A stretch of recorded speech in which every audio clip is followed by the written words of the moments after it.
Wes. And I'm Nick, and it's time for... Head to head and out of the box. Well, these are already out of the box. Luckily for us, High Performance let us pick these up, and we had fun building these for the last 3 days. At first, when I started building this truck, I was kind of jealous because the Komodo got done first. I was like, that's a pretty little truck, and I think I'm getting suckered with the lemon here. And then we painted the old PG4 with some lime green metallic to match one of my Kawasaki's, popped the body on, and I fell in love. Heavier truck than the Komodo for sure. Fully hard body with lots of details. Mesh actioning happening here. Full light capability on this one too. With mine, all the spots are there for the lights. However, it doesn't come with the lights, which may be another $20, $30 investment, depending on what kind of lights you want to go with. So value-wise, Yeah, it's pretty much even, I would say. They're both running the same electronics, 27-turn motor in both vehicles, Castle Creation speed control. It's the Sidewinder 3, it's converted to brushed mode. This truck was fairly easy to build, but I am quite familiar with the G-Made. The fussy parts would be the bead locks, take a little bit of time, for sure, and the shocks. This model is G-Made, so it has some great shocks. Pretty beefy drive shafts. They've improved them, quite frankly, over my original sawback. They got some metal in the middle, and I think they'll last a good season. The suspension is decent. I anticipate, the tires dropping into the holes. It should give for a pretty good performance on the trail. Mm-hmm. Yeah, my truck doesn't quite have the beautiful shocks that the G-Made has. They're pretty skinny, and at first I thought they were pretty wimpy, but after building them and putting them on the truck, they feel not too bad, so we'll see how they go on the trail today. My pumpkins are a little bigger and out of scale compared to what's the trend, and the G-Made kind of hits a lot better with a smaller pumpkin, more realistic looking. Drive shaft wise, he's got me too. They're pretty beefy. Mine are a little skinnier, and I'm sure there'd be an optional part that'd toughen that up. We'll see how they handle today. Other than that, I'm pretty happy with this truck, and I have metal rims. He's got plastic, so some of the other little I got metal pumpkins though, and you have plastic pumpkins. Oh, plastic. Not that matters. Mm-hmm. Another advantage that this truck has over this, hex screws. Yeah, I had hex screws throughout the whole thing. He had the Phillips heads. I had the Phillips heads. I learned to, work with the Phillips. If you can turn the nut instead of the Phillips screw, turn the nut. Pretty decent build. If you're in the building, you may want this because it's a little more complicated, takes you a little more time. If you love building this and ready to step up, you may want to go. Yep, this is a more complex build, a lot more to do. A lot of frame rail bracing, full hard body, and little hidden clips and stuff. Shimming the diffs was one thing that they had in the manual, and I only required one. It showed both, but I only needed one. You want to drive them? Yeah, let's get these things dirty. Okay. Oh, we forgot to mention that our good friends at High Performance Distributing market these and allowed us to steal these, and we will probably try not to scratch them. Nah. Sorry, guys. Yeah, we had to build them. We're gonna get them dirty. Oh, yes.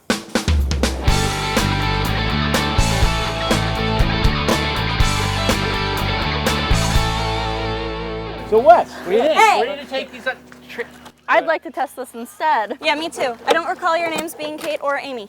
Bye. Bye.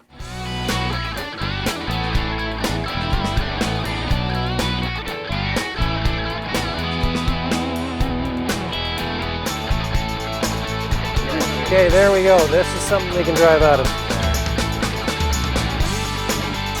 This is the variety of scale trucking.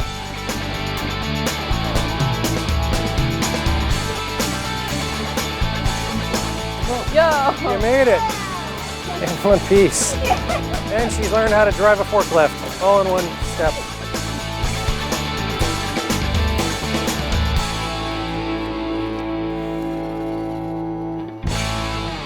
How do you like the truck, Kate? It just needs to be a little higher. A little more ground clearance would A little probably more ground clearance. But, the scale details are very nice. The beadlock rims are very nice. They complement the truck. And there's lots of nice chrome on it. There's another bonus. Because of low ground clearance, it doesn't roll all over the place like some of the other ones do. but because of the ground clearance, you can't really go over very high roots or rocks. I wonder what we got over here. That's definitely one this is not going to go through.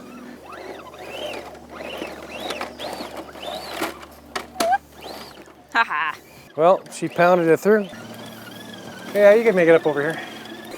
Keep to the right. Now to the left a bit. Ah, we're into the ruts and the roots. That one's It's not over yet. It's not over yet. You're just sad because I took the truck away. That's true. Oh, Just- yay, she made it. Lead on, McDuff. Oh, who? Me? Am I McDuff? You've got a stick. I have a Yes, you might have to physically. Oh. Okay, back up. no such thing. Oh, you made it over the rock. For very little ground clearance, it's actually remarkably Doing well. doing well. Despite the low ground clearance, probably because the axles are locked. A couple of things I didn't expect it to go over, it will. Like that. All right, if you go down this way, don't use any throttle, let it roll on its own because it's got drag brake. It has drag brake. Yes, we put 90% drag brakes in this, so if you just point it down the hill and let it roll, just tap a little bit of throttle to make forward motion, and she should hold itself back. Catch it. No, you'll just steer to the left as you go down. Now you can give it some throttle. And just let it roll on its own, you just got drag brake in it. We'll slowly crawl down here. So far you've been driving this thing and you've had a couple of flips, but how's the truck actually working? It's fantastic. Yeah. It has nice clearance. So it's a little better than Kate's truck for clearance. Oh yeah. You haven't had any problem getting over anything?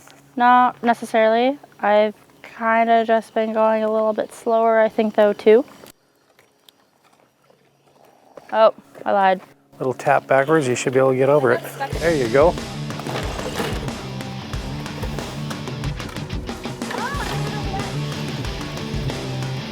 Punch it.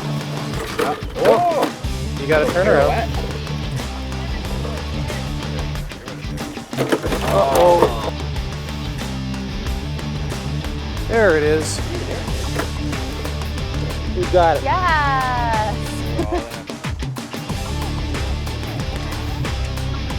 Got it.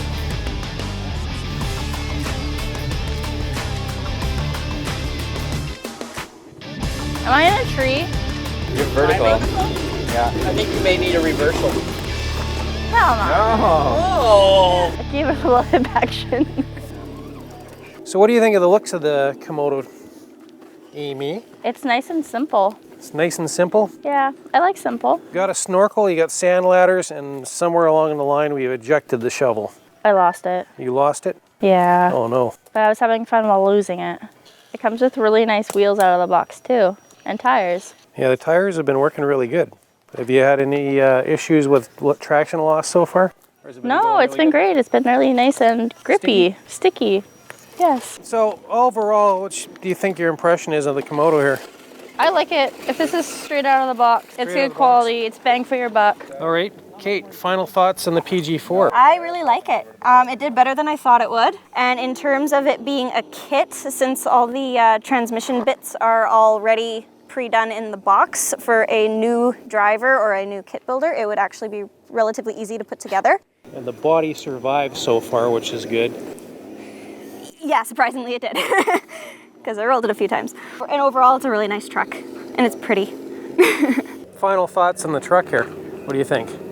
Well, I watched the kit be built, and it seemed like a nice setup from the get-go.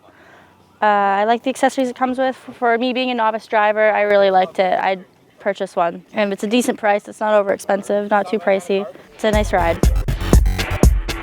Injury, mosquito bites, injury. I'll take over. No! Oh, I can't steer and hold the camera. Damn it. Finally, we get to drive them. This doesn't have the leaf spring of the sawback. No, it does not. So what kind of suspension would you call this? Internal spring shock absorber. I'm gonna see exactly how far this sucker will go. I got the weight down low to see if I can get up here. Oh my gosh. Oh yeah, this is nothing. I'm trying to see if I can find a place to go. The PG4 will not be able to follow me. Ah, okay, you lead, I'll follow. I made Amy film me. I think she's sad and mad that I took her truck away. Oh well. Okay, I'm going straight up the rocks over here. You see, let's see if you can follow me. Okay. Well, what do you think?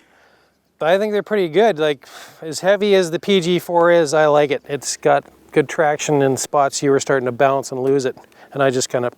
I don't think so. I think the Komodo outperformed. Oh, really? Yeah, I do. Well... And you know what? I'd love to have a Komodo. I think I'd like a PG4. This might be a draw. You know Because what? I don't think there's a clear winner here. I probably want a PG4 too, though. You're going to fall in love with it, and I'm going to fall in love with the PG4, and then we're going to have be problems. Stuck, yeah. All right.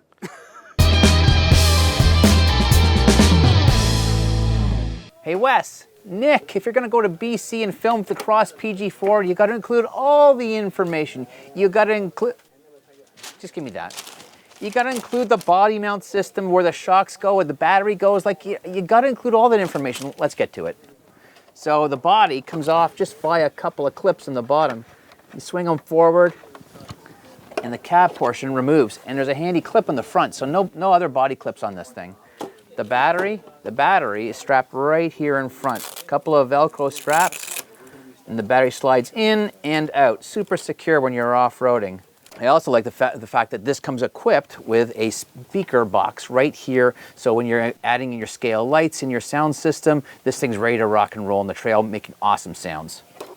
That's it for the Komodo PG4 head-to-head. Coming up next, online, the Calgary Stampede Urban Assault, and then after that, what do you got, Nick? The So-Called get-together at the Toronto Sportsman Show. Yes, we're back on again.